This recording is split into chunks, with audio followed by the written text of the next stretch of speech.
मैं उस रेल के डिब्बे के दरवाजे पर आकर खड़ा हो गया।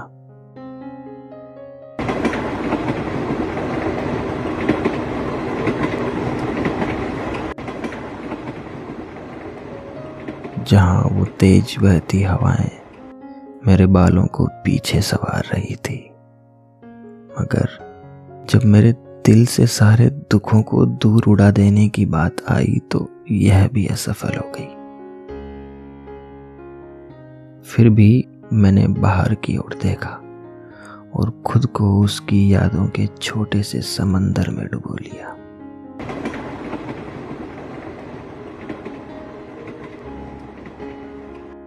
जिस रफ्तार से यह पेड़ पीछे जा रहे हैं ना, बस ऐसी ही रफ्तार जिंदगी की भी थी जब वो साथ थी।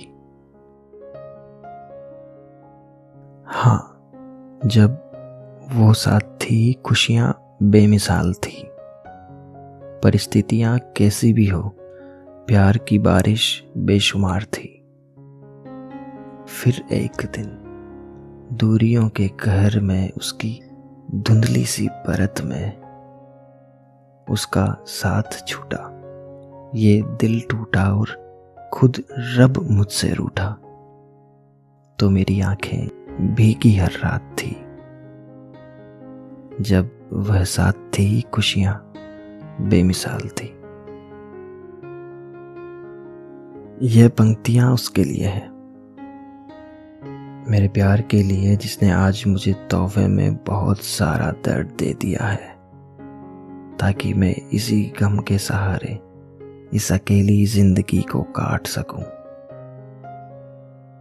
यह उन दिनों और पलों के लिए है जो अप्सरा के संग भी थे, उसकी काली मोटी शानदार आंखों के लिए, उन आंखों की अर्धचंद्र जैसी भंवरों के लिए, उसके हल्के घुमावदार बालों के लिए, होठों की मीठी सी मुस्कान के लिए। यह उसकी ठंडी आंखों की टिमटिम के लिए है और उसकी कभी न बंद होने वाली बेमतलब की बातों के लिए, उसके अद्भुत रूप और समझ के लिए है। यह पंक्तियां उसकी हर इतराने वाली अदा के लिए है जो वह करीब आने से पहले दिखाया करती थी, उसके शांत से आलिंगन के लिए जो कभी खत्म ही नहीं होना चाहते थे, उसके कभी न थकने वाले पैरों के लिए जिन्हें हमेशा मेरे साथ किसी सफर पर जाने का बहाना चाहिए होता था। यह उसके बेइंतहा प्यार और बेरहम दूरियों के लिए है, जिन्होंने एक पल के लिए तो प्यार को ही मेरे हर रास्ते की मंजिल बना दिया, फिर उन रास्तों में मुझे कहीं मरने के लिए अकेला छोड़ दिया। उफ, मेरी गलती नहीं है अगर मैं यहाँ और कोमा का उपयोग कर लेता हूँ, क्योंकि जब मेरी अंगुलियां उसके बारे में लिखने लगती है तो किसी को मेरे ऊपर ठंडा पानी डालना होता है, जिससे कि इस आशिक को फिर से वास्तविक दुनिया में लाया जा सके, जहां से वह कब की जा चुकी है, हमेशा हमेशा के लिए।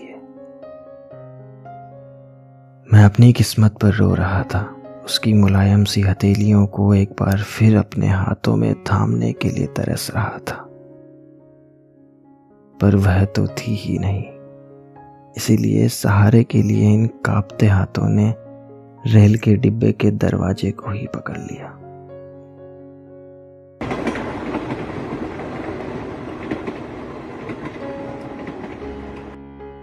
और उस शांत से जंगल में गूंजती हुई वह रेलगाड़ी एक अंधेरी गुफा में चली गई।